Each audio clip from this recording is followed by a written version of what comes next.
You know, sometimes the most profound, the most powerful ideas are packed into the absolute smallest spaces.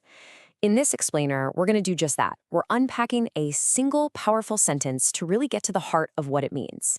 Let's dive in. So here it is. That's the whole thing. In English, it reads, "Say, I seek refuge in the Lord of the daybreak." Now, on the surface, short, it's poetic. But hiding inside these few words is an entire story, a whole narrative about getting a command, taking action, and finding hope. It's a full story about finding safety. And that really brings us to the big question, right? What is it about this single sentence that makes it such a powerful, such a profound prayer for protection? Well, to figure that out, we've got to break it down piece by piece and see how each word just perfectly builds on the last. All right, so let's start at the very beginning. The opening words, they frame this entire statement. And it's not a gentle suggestion, not at all. It's a divine command. The verse kicks off with the word say, and this is so important. It's an instruction, an order.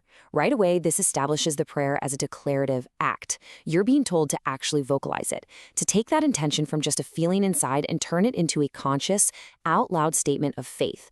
It's about active participation from the very first word. Okay, so we've been commanded to speak, but what are we supposed to say? That brings us right to the core action of the verse, the act of seeking refuge itself. And this is what's so cool about the idea of refuge here.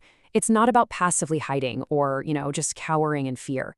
The phrase, "I seek refuge," is active. It's a verb. It means you're making a conscious choice. You are deliberately turning away from fear and turning towards a source of safety.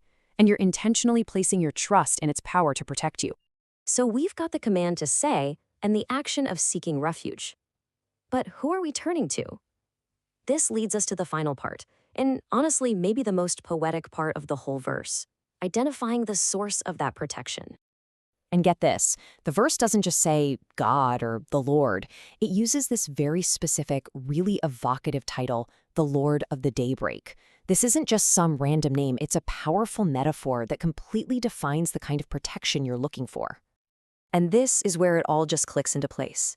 The meaning of the Arabic word Al-Falaq, or the daybreak. The root of the word literally means to split. Think about that for a second. That perfectly captures that exact moment when light splits through the darkness of night. So, by seeking refuge in the Lord of the daybreak, you're turning to the one ultimate power that commands light to shatter and overcome darkness. It means you're seeking clarity after confusion and relief after hardship. What an incredibly hopeful image. Okay, so we've looked at the three core pieces. We've got the command, the action, and the destination. Now let's put it all back together and see how this amazing structure forms one complete, powerful declaration. You can really see the flow here, can't you? It's this perfect three-step journey.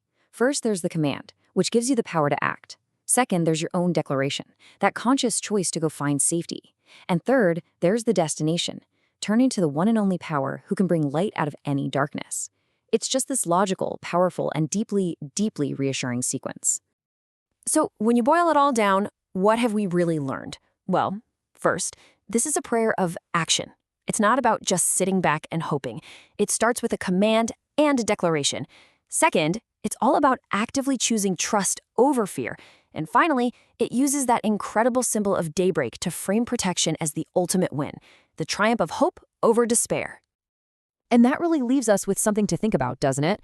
The verse gets its ultimate power from that metaphor of light breaking through darkness. It kind of makes you wonder, in our own lives, in our own moments of uncertainty or struggle or fear, what is that source of hope that we turn to? What is our daybreak?